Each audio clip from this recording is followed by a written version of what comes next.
शिल्पा की आदतें ठीक नहीं थी। वो ना बोलने से पहले कुछ सोचती और ना ही कुछ करने में।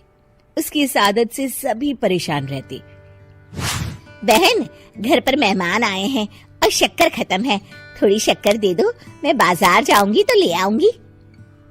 अरे शिखा बहन, तुम तो माफी करे, जब देखो तुम्हारे घर में कुछ न कुछ खत्म ही रहता है। अरे शिल्पा, चिल्ला क्यों रही हो? कहा ना घर में मेहमान बैठे हैं, सुन लेंगे। सुन लेंगे तो सुन ले, तुम लोगों की मांगने वाली आदत तो बंद होगी। अच्छा शिल्पा, ना दो शक्कर, लेकिन बात तो अच्छे से करो। एक कटोरी शक्कर के लिए तुमने मेरी बड़ी बेइज्जती कर दी। शिल्पा बड़बड़ाते अंदर चली जाती है तो शिखा भी घर चली जाती है। माँ, क्या हुआ?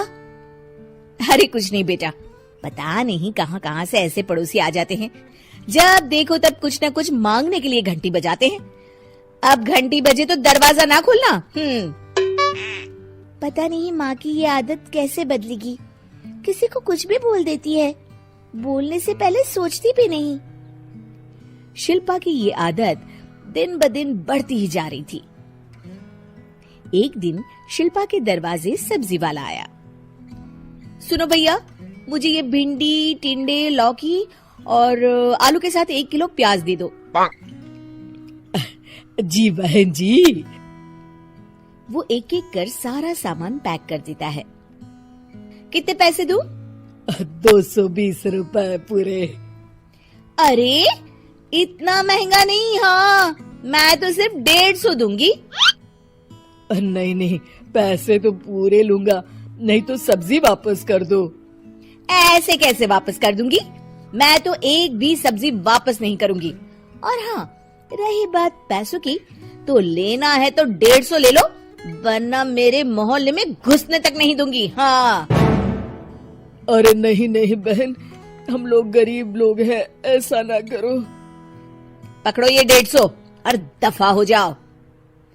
शिल्पा की बेटी अंदर से ये सब देख रही थी। शिल्पा, तूने तो हद कर दी। बेचारा गरीब आदमी, उसका तो गुजारा ही इसी से होता है। बोलने से पहले सोचा कर बेटा। माँ, आप चुप रहो, घर चलाना बच्चों का खेल नहीं। और वैसे भी इतनी महंगी सब्जी थोड़ी ना होती है। आपको तो सिर्फ खाने से मतलब है, लेकिन मुझे तो सब सोचना पड़ता है ना। शिल्पा की सास ये बात सुनकर दुखी हो जाती हैं। शिल्पा की बेटी शिल्पा की ये सारी बातें सुन रही होती है। शिल्पा की बेटी एक दिन माँ से कहती है, माँ, ओ माँ, जरा यहाँ तो आना। ओहो, क्या हुआ? क्यों चिल्ला रही हो ऐसे बेटा? हुआ क्या? ये देखिए मेरी स्कूल की ड्रेस कितनी गंदी हो गई है, इसे कौन धोएगा? लेकिन ये तो साफ है बेटा, मैंने अपने हाथ से खुद साफ किया है। माँ, ये ड्रेस इतनी गंदी है कि मैं इसे पहन ही नहीं सकती। चलो, मुझे बाजार से नई दिलाओ। शिल्पा दुखी हो जाती है और वहाँ से चली जाती है कि तभी सामने उसकी सास मिल जाती है। शिल्पा, अरे ओ शिल्पा, ये क्या सब्जी बनाई है? ऐसे भी कोई सब्जी बनाता है? शिल्पा सास की इस हरकत से सख्ते में आ जाती है। अरे माँ को तो मैं जो बना दूं उन्हें वो पसंद आ जाता था, फिर आज वो ऐसा व्यवहार क्यों कर रही हैं? शिल्पा कुछ समझ पाती कि थोड़ी ही देर में उसका पति आ जाता है। अरे शिल्पा, ये क्या है? क्या हुआ आपको? ये मेरी अलमारी पूरी अस्त व्यस्त है, तुमसे कोई काम नहीं होता है। सारा दिन पता नहीं क्या करती रहती हो। अरे मैंने तो सारी अलमारी साफ रखी है। इसे तुम साफ कहती हो? ये तो पूरा कूड़ादान लग रही है। शिल्पा परेशान हो जाती है और समझ नहीं पाती है कि उसके साथ क्या हो रहा है। शिल्पा अकेले कमरे में जाती है और जोर जोर से रोने लगती है।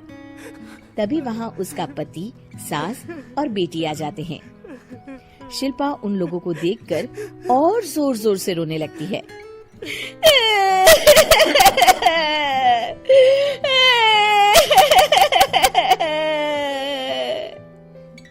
कि तभी उसकी सास उससे कहती है, क्या हुआ? यहाँ बैठकर रोती रहोगी या फिर खाने को भी कुछ बनाओगी?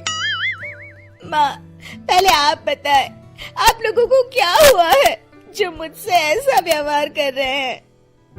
वही हुआ है जो तुम्हें रोज होता है। मैं समझी नहीं। माँ, आज घर वालों ने आपसे बुरा व्यवहार किया तो आपको कितना बुरा लगा ना? हाँ, मुझे बहुत बुरा लगा। मुझे अच्छा नहीं लगता कोई मुझसे इस तरह से बात करे। सही कहा शिल्पा, जो चीज तुम्हें खुद के लिए अच्छी नहीं लगती वो तुम्हें दूसरों के साथ भी तो नहीं करनी चाहिए। बेटा, हम तुम्हारे अपने हैं, फिर भी तुम्हें अपनों की बात का बुरा लगा। लेकिन सोचो, जिन बाहर के लोगों से तुम ऐसा व्यवहार करती हो उन्हें कैसा लगता होगा। हाँ माँ, आप सच कह रही हैं। मैं आप लोगों से माफी मांगती हूँ। मुझे कड़वा नहीं बोलना चाहिए। मैं समझ गई, मैं आपकी हूँ इसलिए आप लोगों ने मुझे सुधरने का वक्त दिया और मेरा साथ दिया। लेकिन जिन बाहर के लोगों से मैं बुरा व्यवहार करती आई, वो लोग मेरे कड़वे बोल से कितने दुखी होते होंगे। मैं वादा करती हूँ, आज से ऐसा व्यवहार किसी के साथ नहीं करूंगी। सीख, हमें दूसरों के साथ वैसा ही व्यवहार करना चाहिए जो हम खुद के लिए अपेक्षा करते हैं।